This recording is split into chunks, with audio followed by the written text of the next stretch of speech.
You want more than just the headlines? Find out what's going on and what it means with me, Dennis Prager, this morning at 11, right here on AM 560, The Answer.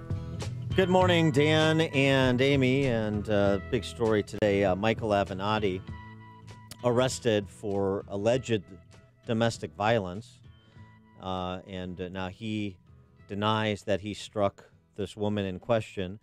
And unlike the left, we're going to go ahead and give him the presumption of innocence and also suggest that he received due process. Okay. And really? as we have been all morning, and we're also going to make fun of him because he is an object of ridicule, there's no question, and continue to encourage him to push on with his 2020 presidential campaign, just as we would other feminists that are considering running like Hillary Clinton.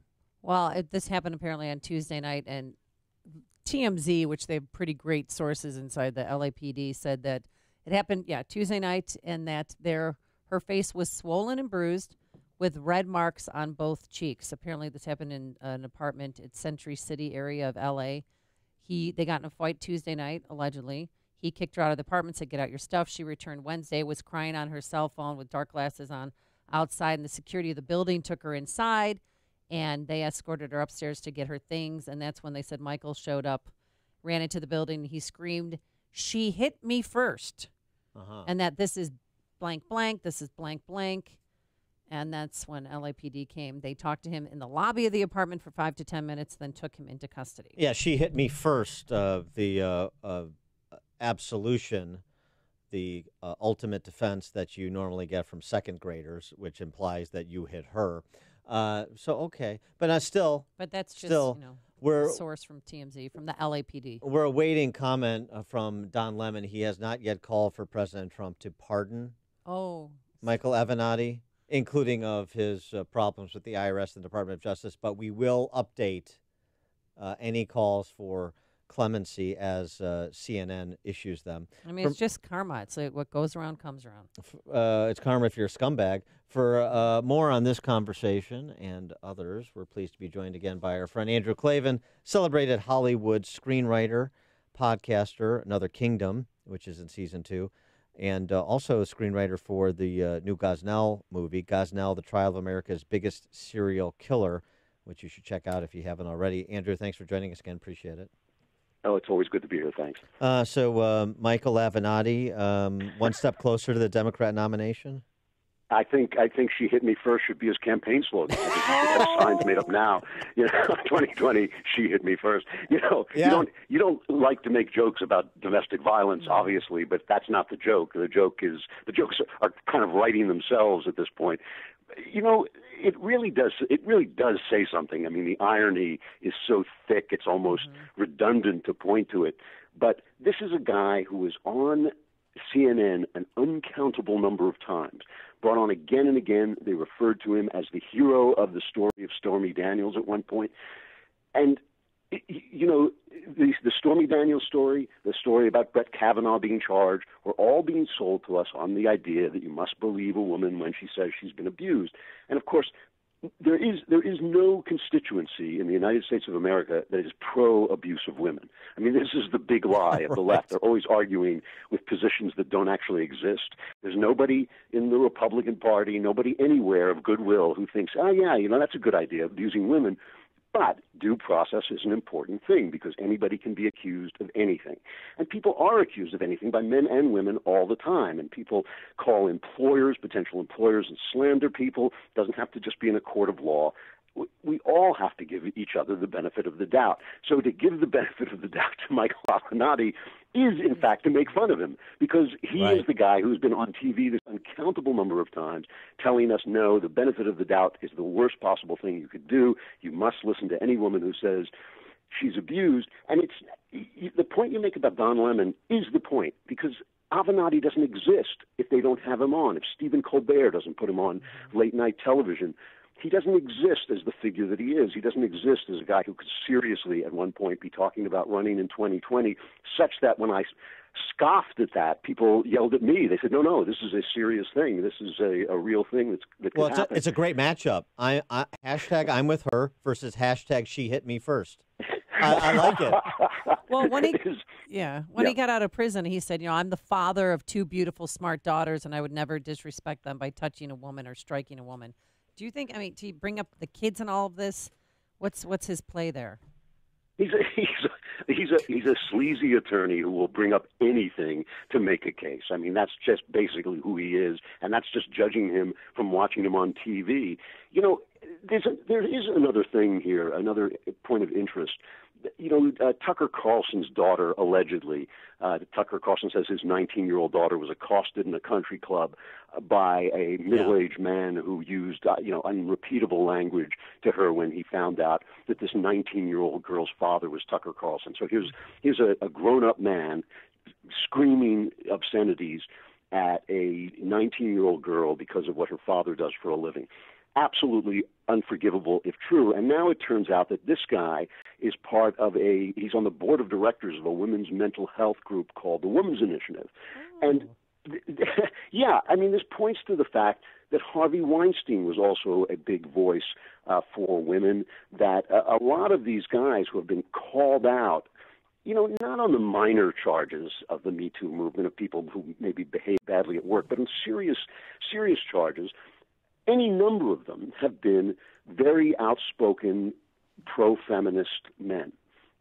And that points to something to me. That points to something that I've been kind of arguing with people about for a long time, which is that feminism has managed to sell itself as a synonym for good for women, something that is good for women, such that when women who don't actually agree with what mainstream feminism represents, which is an anti-male, anti-free market ideology, when they still phrase themselves they still describe themselves as feminists. They'll say, well, I'm a feminist, but I don't stand with those people.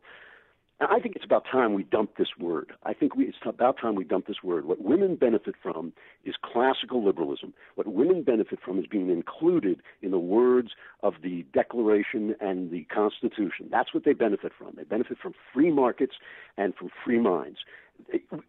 Why? Because that's what human beings benefit from. Right. Human beings benefit from freedom. They benefit from being free, from free markets, from being able to start businesses or stay home or whatever they want to do that they can afford to do. And all this stuff about feminism, it turns out, it seems to me, has been a mask for something else, which is socialism, which traditionally has reduced women to basically second-rate men. It has said to women that you have no femininity, you have no special role as mothers and the creators of life, you have no special role as homemakers, and we don't value that. All we value is your service to the state. And I think that, this abuse of women that comes out of the feminist left, almost, not exclusively, because there are always bad men everywhere, but it comes so strongly out of the feminist left. I think people should look at that. They should question that in a bigger way. I think this Avenatti, who put himself forward as the champion of oppressed women, if in fact he is beating some woman up, I think we should look at that. I think we should ask ourselves why that keeps happening. Well, in addition to that, with respect to the feminist left, the reality is they've prostituted themselves. And this is a point that Thomas Frank actually made in the throes of the Harvey Weinstein revelations. Thomas Frank, the author of What's the Matter with Kansas, a man of the left, said people like Harvey Weinstein and so many men on the left support these movements or these organizations as a way to garner license to behave like cretins, to behave like barbarians. I paid for this indulgence, so now I can treat women horribly because I sent in a contribution to Now or Planned Parenthood. That's the thinking. And the feminists sold out to protect Bill Clinton and then to protect Hillary Clinton. If Hillary Clinton had been elected president, there would be no Me Too movement because they'd still be protecting Bill, and in protecting Bill, they'd be protecting Hillary for her role in bullying women into silence to protect her husband and protect her own, ambitions toward power. And so the feminist left has actually, it has literally prostituted itself to save political points of view. It's not a social movement. It's totally a political movement, and it's totally a left-wing political movement. You mentioned the film I wrote, Gosnell, which is about this, evil abortionist murder. All his victims were women. His victims were women, and though he himself was a black man, his victims were black women. He treated the white women who came into his practice far better. And so the things that people say and the color of their skin, these are not the important things. The important things are the structure of your beliefs. So, I believe in being a gentleman. I think that's a better, more sound footing to walk among the world in than to say I'm a feminist. I just want to treat people well. I want people to do whatever it is they want that doesn't hurt other people. That's freedom. That's freedom, and that's all we should really be defending. In almost every question that comes up, the underlying issue is, will we have freedom? And so I think when you talk about due process, when you talk about the way women should be treated, you're always really talking about liberty.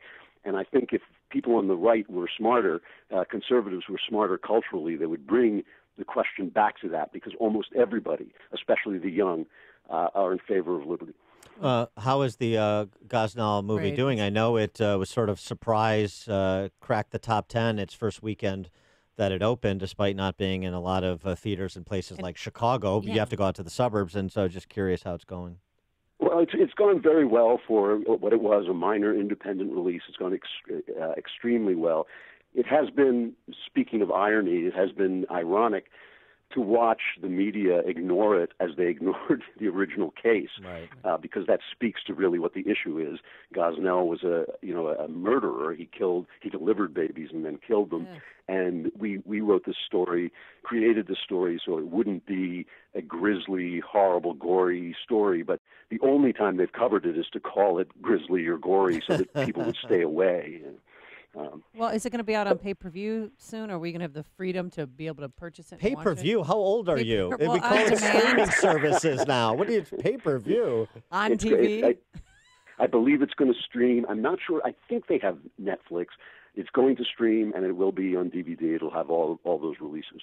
It's interesting, too, because now with Democrats taking over the House, the opportunity to defund Planned Parenthood seems to be by the boards.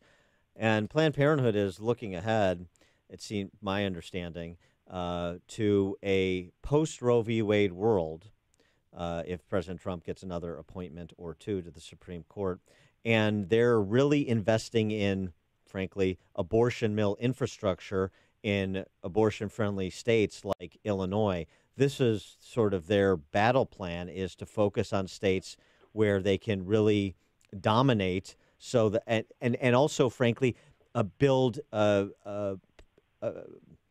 infrastructure to bring other women to these regional strongholds, if you will. I mean, it's really interesting what I hear, what I understand to be going on from Planned Parenthood, sort of planning for the contingency of Roe v. Wade being overturned and returned to the states. Yeah, I mean, this is, look, from my point of view as somebody who strongly opposes abortion, this is when I think it was John F. Kennedy describing the Cold War, he called it a long twilight struggle. That's what this is. I mean, the Roe v. Wade is an atrocity not because of what it permits, but because of what it forbids. It forbids us to make our own laws in our own states about a subject that's very important to all of us, an important moral issue. The Supreme Court took away our right to debate it. It took away our right to make our own decisions in our own localities. I would be satisfied to have that power back. That is the power of democracy. That's the power of our republic. That's the power of our federal system, that we can make those laws in each of our states. I'm less worried about what laws get made than I am about the fact that we can debate these things openly again in an effective manner. Because once we get the debate back, once we get the right to debate back, which the Supreme Court deprived us of, we'll win that debate. It's going to be a long time. This is a deep sickness that has taken over our society, the idea that sex is just a kind of pastime, and its consequences can be removed by removing the results from a woman's body. That's a deeply sick philosophy that we have bought into for our convenience and for our sexual pleasure. And I think we can win over time as the science becomes more developed, as we can see more inside the womb, as we can test more. I think we will win that, but it's going to be a long struggle. I just want that struggle to begin in freedom, and I think that does require repealing Roe v. Wade. And I'm happy to take on Planned Parenthood and everybody else because I think we'll win over time. He is Andrew Klavan. He is a podcaster. Another Kingdom is his podcast in season 2. Hollywood screenwriter, a bunch of great movies, including True Crime. The new movie, Gosnell, The Trial of America's Biggest Serial Killer. Look for it in a theater near you or on pay-per-view, as Sorry, Amy well, would say. I meant on And make demand, sure like, to see it. Andrew Klavan, pre-order it. thanks for joining us. Appreciate it. Always a pleasure. Thanks. And he joined us on our turnkey.pro answer line. It's like a hot, steaming cup of information to start your day. It's Chicago's Morning Answer on AM 560. The Answer. This is Dan Proft.